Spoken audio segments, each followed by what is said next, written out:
Sitting in a courtroom completely still while the man I once loved is laughing, not smiling, laughing like this is a joke, like I'm a joke. My husband, well, soon to be ex husband, is signing divorce paper like he just closed the best deal of his life, and maybe in his mind he did because to him, I am still the same girl he met a year ago.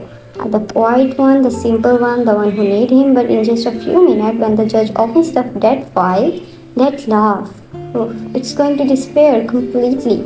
Before I tell you what happened in that courtroom, tell me something about where you're from watching. And if you had someone underestimate you, hit that like button because this story it's about what happened when someone think they know your worth and they completely wrong. I was not born into wealth. I didn't grow up around power, influence, or connections. I grew up in a place where people work hard, saved what they could, and didn't expect life to hand them anything. Money was not something we had a lot of, but it was something I understood early. While other kids spent their allowance, I tracked mine. While other guessed, I calculated. Number made sense to me. People, not so much. That's why when I moved to Nashville for college, I had one clear goal. Build something stable, something real, something that no one could take away from me. That's where I met him, Michael. He didn't walk into my life quietly. People like him never do. He had presence, confidence, the kind of energy that fill a room before he even say a word. He came from a powerful family, lawyer, money, reputation, the kind of background that teach you one thing early. You don't chase opportunities, they come to you. The first time he spoke to me, I was sitting alone, studying, focused in my own world. He looked at my notes, smiled slightly, and said, "You are smart, but you are thinking too small." Should have walked away right there, but I didn't. Because at that time, I sounded like Dave. He didn't just date me, he upgraded me. At least that's what he made it feels like. New restaurants, better places, different people, a different world. And slowly, without even realizing it, I started adjusting, changing, fitting into something that was not really me. At first, it was small. He didn't like how I dressed, so I changed it. He didn't like my friends, so I saw them less. He didn't respect my job, so I stopped talking about it. And the scary part, I thought this was normal. I thought this was growth, but it was not. It was control. After we got married, everything became clearer. Not immediately, but gradually, like a slow fog lifting. We lived in a beautiful house, everything looked perfect from the outside, but inside, I felt like a guest in my own life. Money became a tool not for building, but for control. Every purchase I made was questioned. Every decision I took was analyzed. Every step I made had to make sense to me. Meanwhile, he spent without thinking, without asking, without explaining, and somehow I was the one who needed to justify everything.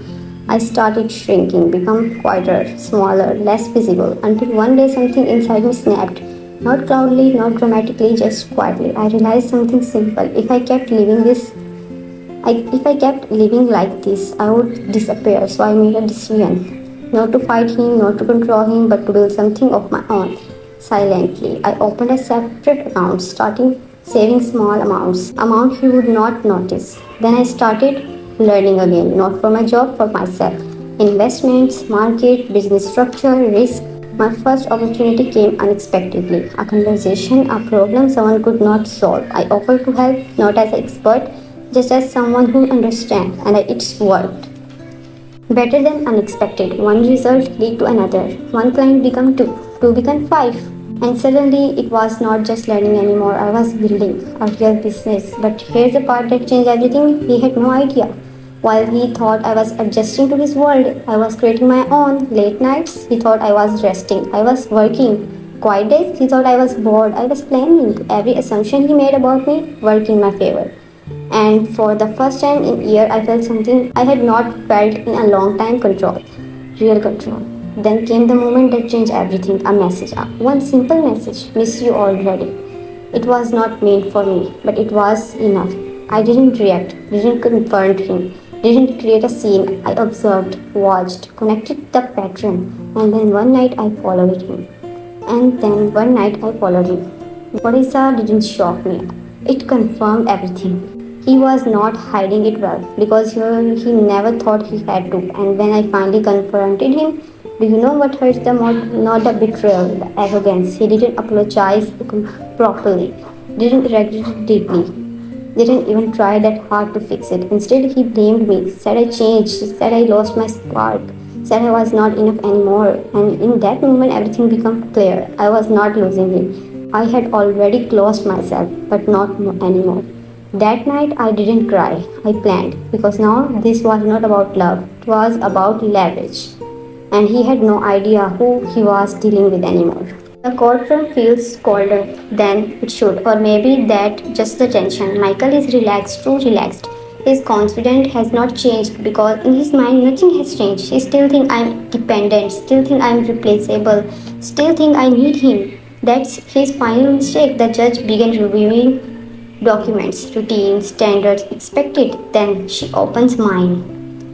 There is a pause, a small one, but noticeable. Michael doesn't see it, not yet, but I do. Then she's starting reading. At first, it sounds normal, a business, basic detail, nothing dramatic. Michael barely reacts. Then comes the number, and everything shifts. You can actually feel it. The energy in the room changes. He sit up just slightly, not concerned yet, just curious. Then another number bigger, much bigger. Now he's paying attention. Now his lawyer is leaning in. Now something feels off, and then the full picture comes out. Assessed, investment, properties, growth. Layer by layer, everything I built in silence is now being spoken out loudly. In a courtroom in front of him, and for the first time, he doesn't look confident. He looks confused, like reality doesn't match what he believed because it doesn't. The woman he thought he knew never existed.